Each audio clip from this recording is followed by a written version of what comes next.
So we got 3 clues. And those 3 clues again, the first clue was, once again, was the bear channel. And the bear channel told me, sell those highs.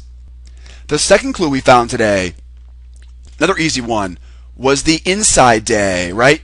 Mark up Wednesday's highs, mark up Wednesday's lows, and we call this an inside day because here we are inside the range from Wednesday. That tells me sell the previous high of day as resistance and buy the previous low of day as support. And then last but not least, the third clue we got was that price wedge. Mark up your trend lines down here. There's my trend line 1. Mark up trend lines up the top. There's my trend line 2, and we call that a wedge. And what do we do with the wedge? We sell the highs, we buy the lows, we avoid the middle of that wedge. And so these 3 clues made it very easy for us today to make an educated decision. By 9:30 this morning, we grabbed the Russell. Now, in the old days, and by old days I mean back in, before 2007, before that credit crunch, 2008, we used to be able to trade the Russell pre-market.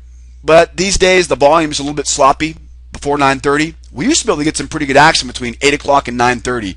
But now everyone these days, they're so worried about the news reports coming out that they're waiting until after 9:30 for those first couple news reports to come out. So the Russell we're going to grab at 9:30.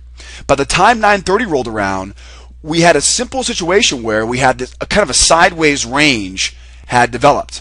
And so we had found a short-term sideways range at the highs. And we already knew I wanted to sell the highs. So I tried to sell the highs and buy the lows of this short-term range. Worked out to be pretty well. A little bit sloppy towards the end of the morning, a little bit sloppy in the beginning of the morning. And again, remember, it's end of the month, it's the beginning of December. We had Thanksgiving holiday last weekend, and of course we've got the all of the soap opera in Europe ahead of the non-farm payrolls on Friday. So we were definitely looking for that small window of opportunity this morning here, knowing that we had to get in early but not trade too late.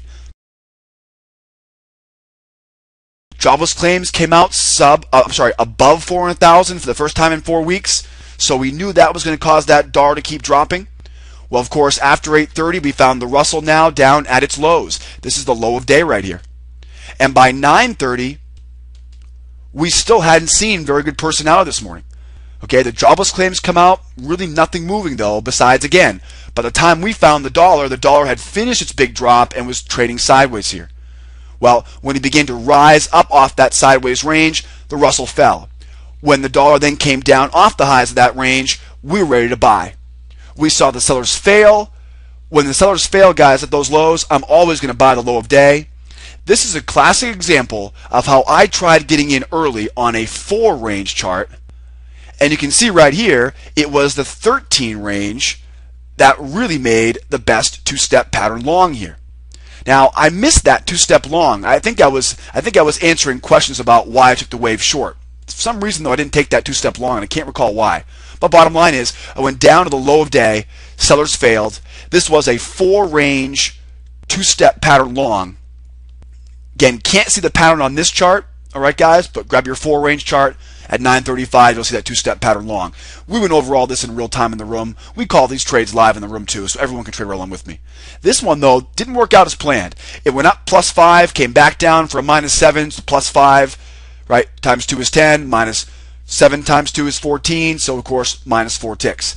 Disappointing because you can see here, it ends up going higher, so we clearly had the profit built into the trade, but just the way the price action was at that time clearly didn't help me out very much. That's okay though, because that small loss now turned into a big winner when we took the wave pattern short.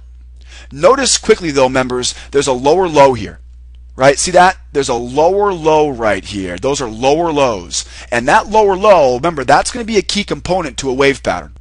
All right? If you want to learn more about the best wave patterns, log into your advanced course and watch that video on the 3 price patterns.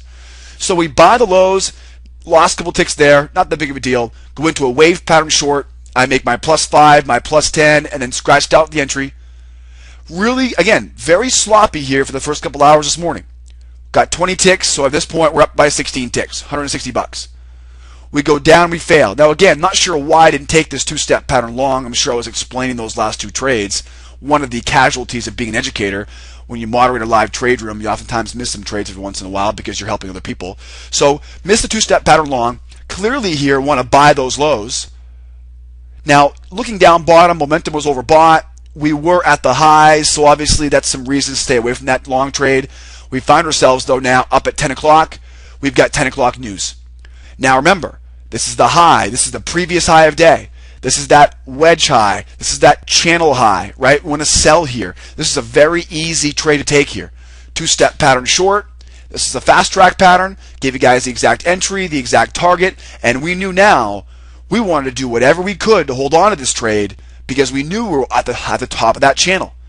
And at the same time, the dollar, if you recall, guys, the dollar was going sideways at that point. And when the dollar was going sideways, it was relatively easy because we knew it would go from top to bottom.